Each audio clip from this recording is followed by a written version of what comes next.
ഭാരത് മാതാ കി ജയ്. ഇന്ത്യക്ക് സ്വാതന്ത്ര്യം നേടിത്തന്ന ആ മഹാ വ്യക്തിയെ കുറിച്ച് നാം ഓർക്കുന്നു. എങ്ങനെ? കരംചന്ദ് ഗാന്ധിയുടെയും പുത്ലി പട്ടേലുടെയും മകനായി 1869 ഒക്ടോബർ 2 ഗുജറാത്തിൽ പോർബന്തറിൽ ജനിച്ചു.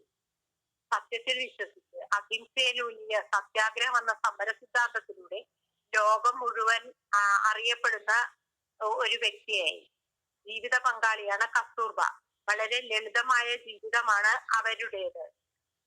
അന്നത്തെ പൗരന്മാരെല്ലാവരും ആഗസ്റ്റ് 14 അർദ്ധരാത്രിയിൽ ഗാഠനിദ്രയിലായിരുന്നപ്പോ നമുക്ക് വേണ്ടി ഗാന്ധിജി ഉറക്കമിളച്ച് കഠിനമായി അധ്വാനിച്ച് നമുക്ക് സ്വാതന്ത്ര്യം നേടിത്തന്നു. അങ്ങനെയാണ് ആഗസ്റ്റ് 15 നാം സ്വാതന്ത്ര്യ ദിനമായി ആഘോഷിക്കുന്നത്.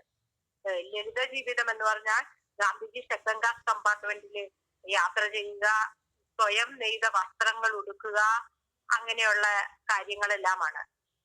ഇങ്ങനെ നമുക്ക് സ്വാതന്ത്ര്യം നേടിത്തന്ന 1948 ജനുവരി 30 രാജ്ഘട്ടിൽ അന്ത്യവിശ്രമം കൊള്ളുകയായിരുന്നു. ഇങ്ങനെ എല്ലാം ചെയ്തതുകൊണ്ട് മഹാത്മാഗാന്ധി എന്ന് നാം സംബോധന ചെയ്യുന്നു. ജയ് ഹിന്ദ്.